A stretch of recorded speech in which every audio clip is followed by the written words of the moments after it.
কোনো ইচ্ছা আছে? এটা আমার একটা সুন্দর মাস্টার প্ল্যান ছিল। আচ্ছা, যে এটা সাংবাদিক যেমন আজকে আপনারা আসছেন অনেক দূর থেকে, এইভাবে আপনাদের সাথে যোগাযোগ করে আমি এবং আমার যারা সহযোগী এবং আমার ঊর্ধ্বতন যারা আছেন তাদেরকে নিয়ে আপনাদের সাথে মত বিনিময় করে পেপার পত্রিকা প্লাস হাতে চটি বই আকারে হোক এগুলো প্রকাশ করে জাতির কাছে জানিয়ে দিয়ে যদি তারা ভালো মনে করতো তাদের কাছে আত্মপ্রকাশ করতে। আপনার ঊর্ধ্বতন বলতে কাকে বোঝাচ্ছেন আপনি? ঊর্ধ্বতন বলতে আমার যে একজন এ বিষয়ে একজন ওস্তাদ আছে। আচ্ছা, সেই ওস্তাদকেই বোঝায়। ওনার নামটা বলা যাবে? ওনার নাম বলা যাবে।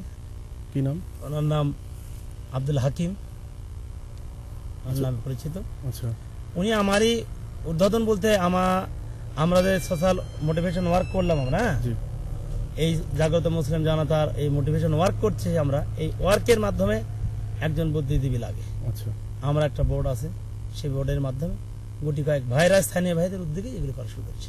তো সম্প্রতি আরেকজন আব্দুর রহমান নামে আরেকজন নিজেকে আধ্যাত্মিক এটা আমার মনে হয় যে আধ্যাত্মিক বলতে পৃথিবীতে কেউ নেই। এটাই ওই বিশেষ করে সোনালী সংবাদ এবং তার সহযোগী যারা আছে, যারা এই সৎকাজটাকে ভালো মনে করছে না, তারা একটি কলঙ্কিত করে দেশের ভাবমূর্তি ক্ষুণ্ণ করার জন্য এবং দেশের যে প্রচলিত আইন আছে আইনকে অবজ্ঞা করে বিদেশিদের যাতে সহযোগিতার হাত বন্ধ হয়, এই জন্য আমার মনে হয় একটা ষড়যন্ত্রের জাল পেতেছে। দেশের প্রচুর সংখ্যক সংবাদপত্র পাঠক আপনার সম্পর্কে একটা বিরূপ ধারণা ইতিমধ্যে জন্ম নিয়েছে। কেউ হয়তো ভালো বলছে, কেউ খারাপ বলছে, কিন্তু ব্যাপক আলোচিত এই মুহূর্তে আপনি, আলোচিত এবং সমালোচিত। তো এই বিষয়ে যারা পাঠক দর্শক আছে তাদের উদ্দেশ্যে আপনি কি বলবেন? আমি পাঠক দর্শকদের উদ্দেশ্যে বলবো যে একটি কবিতা শ্লোক দিয়ে বলা যেতে পারে, সজ্জন গুণ খোঁজে দোষ খোঁজে পামর, ঋষিকা ব্রত খোঁজে মধু খোঁজে ভ্রমর। আপনার যদি মধু খোঁজার ইচ্ছা থাকে তাহলে ভ্রমরের গতিতেই খুঁজতে হবে।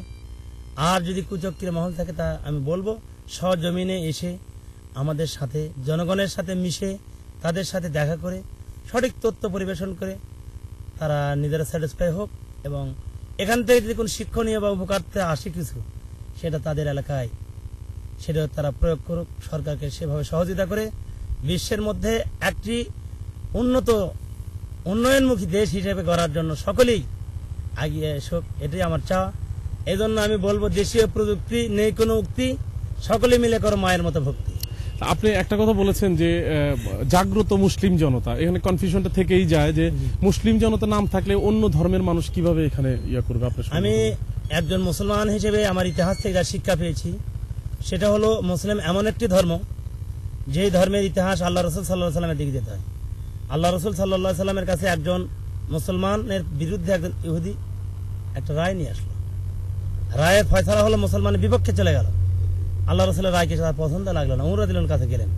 ওমর রাদিয়াল্লাহু দেখলেন যে আল্লাহ রসুলের রায়কে মানা হলো না, তখন তলোয়ার বের করে মুসলিমকে হত্যা করেছিলেন। যে মুসলিম কথাটাকে আমি এই জন্যই গ্রহণযোগ্য করেছি, যার মধ্যে সকলের সমভাবে বেঁচে থাকার, সকলের ধর্ম সকলের কর্ম পালন করার জন্য সম অধিকার রয়েছে, কারোর প্রতি বাড়াবাড়ি করার কোনো সুযোগ নাই। আর আমি জন্মসূত্রে একজন মুসলিম, এই জন্য মুসলিম শব্দটি ব্যবহার করেছি। এর অর্থে নয় যেটি আপনি আগেও বলেছেন, যেতে প্রতীয়মান হয় যে আপনার জঙ্গি বা অন্য কোনো মৌলবাদ বা ইসলামী অন্য কোনো বর্তমান অন্য রাষ্ট্রে যেগুলো আছে তাদের সাথে সম্পর্ক আছে কিনা। আমি তীব্র নিন্দা, তাদের সাথে নাই সম্পর্ক নেই এবং তাদের সাথে আমরা এগুলো ওই সব কর্মকাণ্ডে বিশ্বাসী না। একজন মুসলিম শব্দটা এই জন্য ব্যবহার করেছি, মুসলিম অর্থই হলো আত্মসমর্পণকারী, যে নিজেকে আত্মশুদ্ধি করে, অন্যকে আত্মশুদ্ধি করার জন্য সঠিকভাবে চলার জন্য শিক্ষা দেয়। আপনি তো এখন এলাকায় নাই, এলাকাবাসীকে আপনি কি বলবেন? এলাকাবাসী না থাকলেও তাদের সাথে কথা বলেছি, তাদের সাথে মোবাইল আছে, যোগাযোগ হচ্ছে, তাদেরকে বিভিন্ন নির্দেশনা দেওয়া আছে এবং ওখানকার সচেতন বিভিন্ন পাড়ায় মহল্লায় তারা কমিটি গঠন করেছে। নাম আব্দুল আউয়াল, এই নাটোর জেলার সিংড়া থানায় আমার বাড়ি।